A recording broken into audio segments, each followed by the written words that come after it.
G'day everybody, welcome to Standing Up. On today's episode I have my dear friend Will. How you going? Hey everyone. I'm very well, Will, how are you? Yeah, not bad. Not bad? Not bad. Not bad at all. You've been a great supporter of this little project of mine. Yeah. First of all, I just want to thank you for that. No, you're good. And how do you feel being here right now? But I honestly got no words. Like I've been wanting to like be a part of this for so long. Even happy to be a supporter, but just like when you were just like, yo, do you wanna be in an episode? Like I was kicking my feet. Yeah, I was happy. Right, it's Of course, so good. bro. 100%. It's dude, it's great to have you here, and I'm sure there's a lot of insight for as young a fellow as you are that you can give us. Yeah, definitely. I'm very keen to hear what's going on in your world. Yeah. Per se. I suppose we get right into it. Waste no haste, Yeah. if that is a thing we could say. But yeah. So Will, I'll ask you my first question, which is, brother, what's your story? What's my story? Oh, yeah, no. It's still going, but like it's so funny. Like I've watched a couple other episodes, and everyone's got like such a story to tell. And like, yeah, I'm only 15, but yeah, I'll stop yapping. So I was born in Sydney in 2009, Randwick Hospital. I lived in Sydney for about 7 years of my life. You know. Do you remember much of Sydney? Yeah, pretty much all of it. Yeah. All of it. Yeah. That's good. And yeah, moved to the Gold Coast when I was 8, so maybe 2017. Yep. Yeah, and yeah, it was a big jump for me. Like it's schooling in general was just like it's so different from Sydney to here. How so? It was like, I don't know, I didn't have a lot of friends in school in the first place, but then like when I came to the new school, it was like completely just like, whoa, like the whole structure of it was different, and yeah, I just didn't have any friends for the longest time. So when you were in Sydney, you said like you were there till you were 9. Was that, what grade's that in primary school? So I'm a year younger than everyone, so I did prep to halfway year 3 in Sydney, and then I did the rest of the year 3. Right, okay. Yeah, 4, 5, 6. Yeah. Because those younger years, that's really where you create that foundation of like definitely. kind of identity and like your group, your boys. That's Your when you make your boys. first group of boys. Yeah. Bro, yeah, that was so sweet, and that was the hardest thing for me, like leaving them, but Yeah. had to do it. Of course. Yeah. Of course, it's hard to leave Had some to brothers. adjust. Yeah, I mean, it's your first brotherhood you would have made as well. Like, 100%, bro. I still Yeah. talk to them like still to this day, like not every day, but like occasionally, just send a text. And yeah, haven't been back to Sydney in like 7 years. it's due, mate. Sounds like Yeah. it's due. Due for a holiday. Definitely, I've been trying to get the parents on board. But yeah, did completed primary school. Did alright. I did alright in primary school. Like Yep.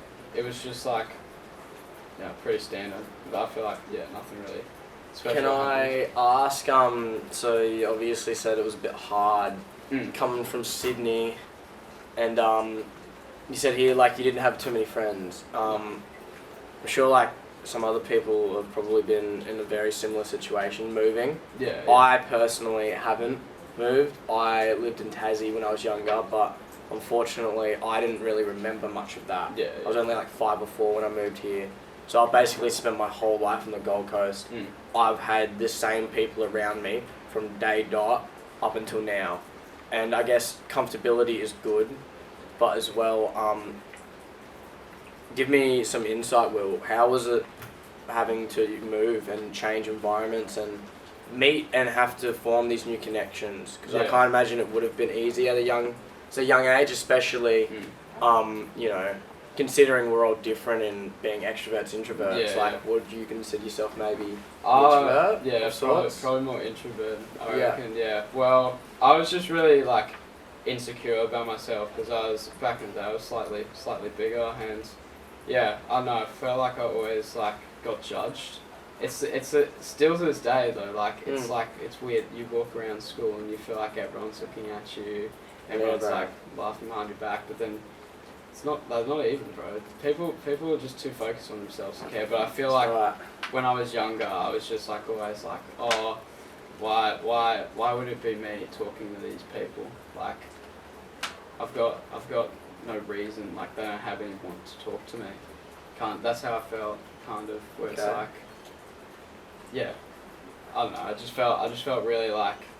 I just didn't want to talk to a lot of people Did you maybe, sorry to interrupt you, did you maybe like question your worth in that sense? Like, definitely, yeah, that's definitely a lot easier ways of explaining it. I just didn't think I was worth a lot to talk to a lot of people. Did you maybe sometimes look at other people and think that they were in the simplest ways, like cooler than you? Yeah. And did you maybe not think you were cool enough? No, I didn't. I really didn't, like.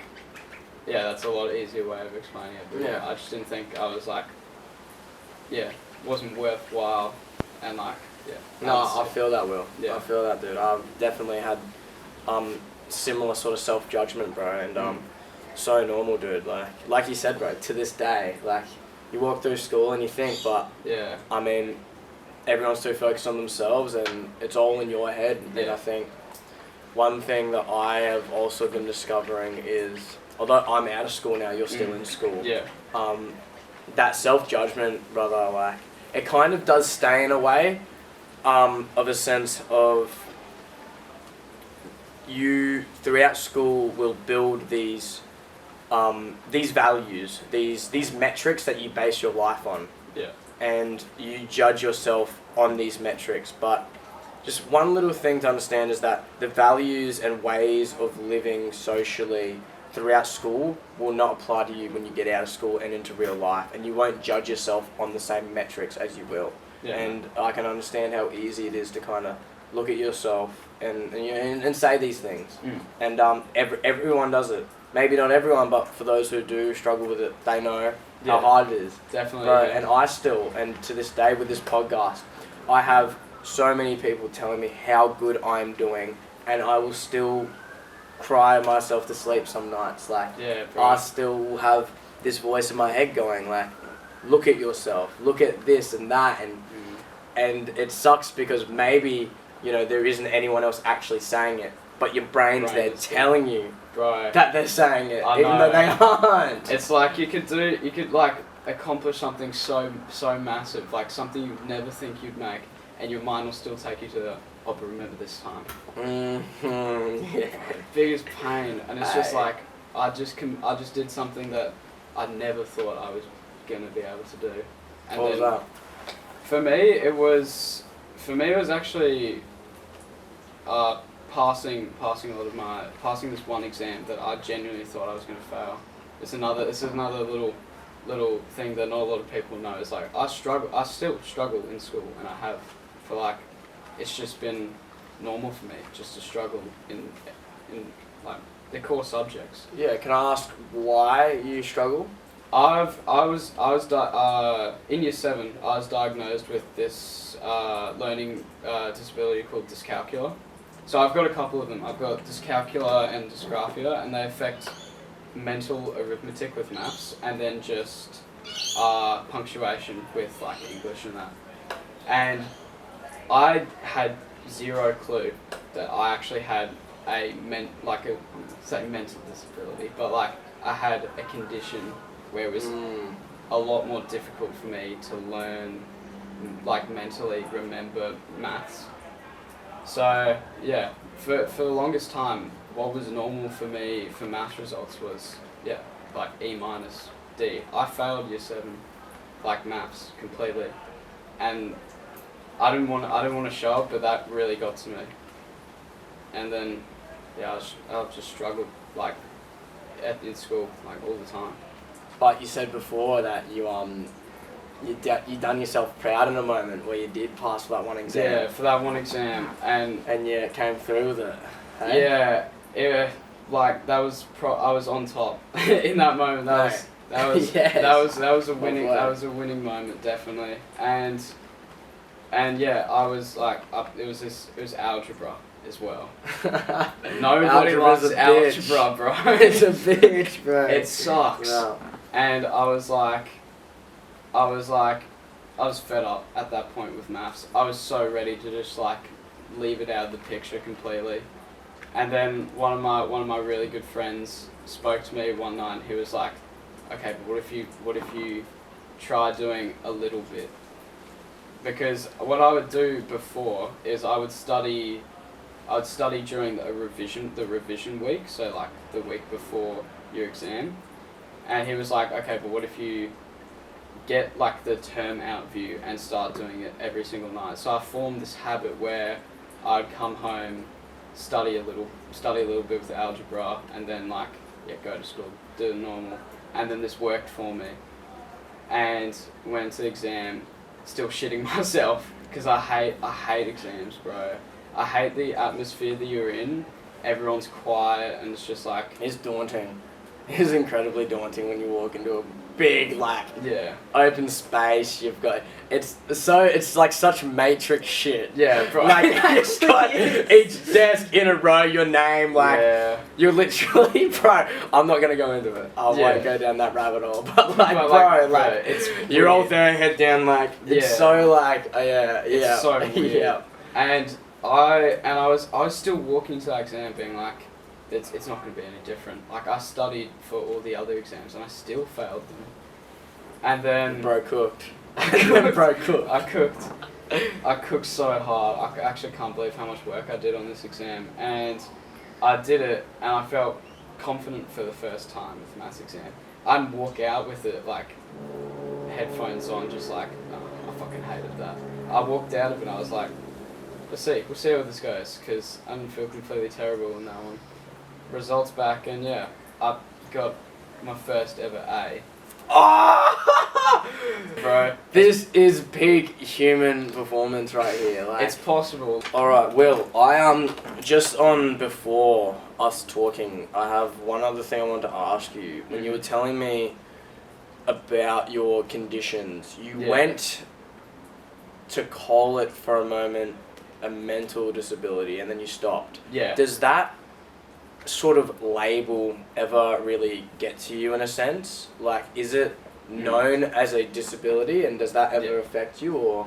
Yeah, sometimes. It's not a mental disability, but like it has been like it is something to do with my brain, So do you sometimes like think about it in the wrong way in a sense that it is bad? And definitely it does get to me sometimes, but then it is just a disability. It's nothing. It's really like it's not on the same plane as like depression or extreme anxiety, but it is it does affect my brain as well as it affects your learning in a sense, and my confidence as well. Yeah, it did.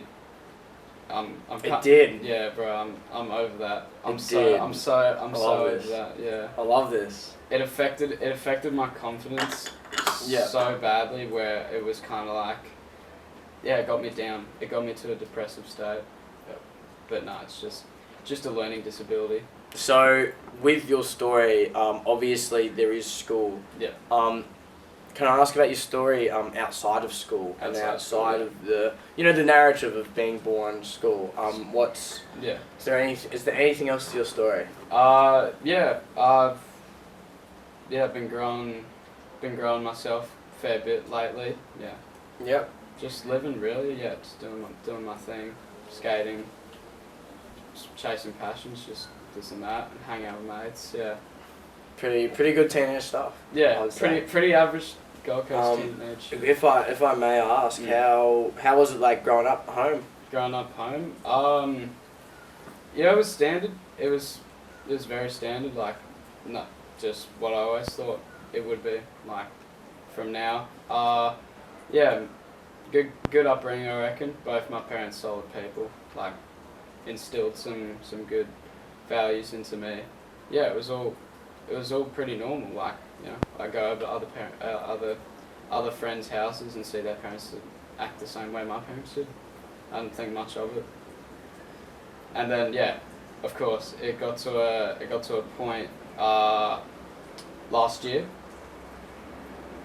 where I was actually told that my parents were splitting up, and this is actually quite a big thing. So this is recent. Yeah, this was very fresh, very recent. Last year, I'll never forget it because it was my birthday week, 2 days out from my birthday that my parents actually told me. Maybe. Yeah. And yeah, but from what both of them had told me, it was a long time coming. Yeah. So it must have been like I'm guessing maybe 2 years, but not exactly, where they were like actively talking about it. But yeah, it was definitely a massive, probably the biggest thing that I've ever had to deal with in my life. Yeah. And in work as well, in that week, it was my birthday, and then one of my best friends, like someone who I see as like a second dad or an older brother, moved away from me and moved down to Melbourne. So that whole week was probably, I'd say a lot of emotions. Hardest week of my life. Just dead set. I can't think of another couple of arrangement of days. Even from other weeks that have been like just that one-off day that was really awful. Just this week was probably the hardest thing to get through. Well, mate, you've outdone yourself with coming through that and past that. Yeah. Can I ask how did that affect you in a way? It affected me a lot, like emotionally and mentally, because I was just like, why? Why? What has happened to a loving, happy family to get this bad? To a point where they're like, okay, we can't be together because our children are going to see like us fighting constantly, and just the awfulness that comes with, like, you know, I definitely respect my parents for they were so like nice about it as well. They were offering, constantly checking in on me, like they were aware how much it affected me. Do you understand kind of like where they came from in that sense? Yeah, definitely 100%. Did it like take you a bit of time to get around to that though? Yeah. It took me, maybe about just that rest of that year.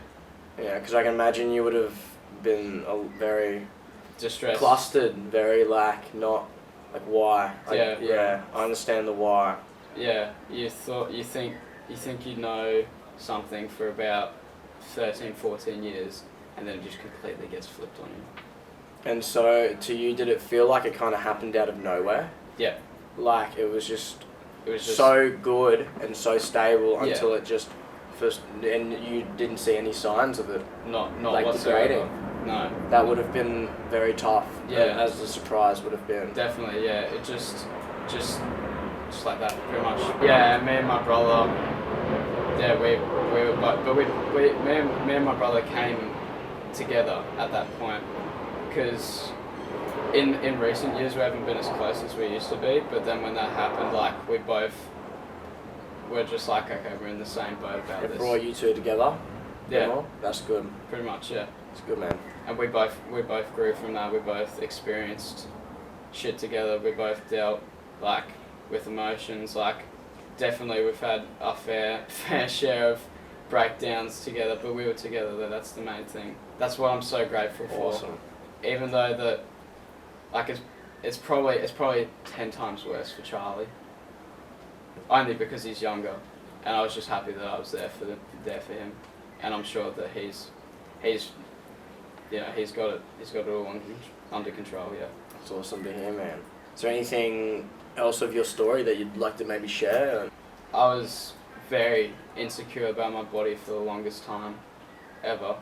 Like I was so actively, it was always something I was thinking about at school, because I don't know, I was very active as well. Like I did sports, and I just constantly felt like, you know, sick almost. Like it was like, why is everyone, and I got bullied for it. I got called fat like all the time, and I was so down about it always.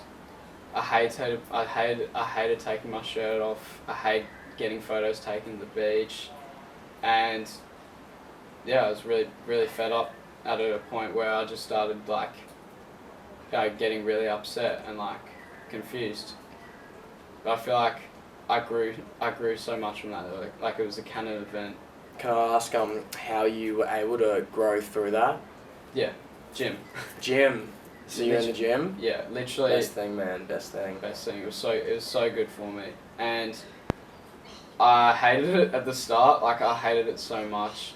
Just like pretty vanilla like gym problems. Like I'm making no progress. Like this is so dumb. Yeah. But then like, bro, I'm just so happy that I had a small group that like really motivated me to go every like Monday, Tuesday. How good, bro. That brotherhood. How good, man. So respected, and like, it was perfect for me. Like it was almost that like this handcrafted to fix my problem, almost. It's good for anyone.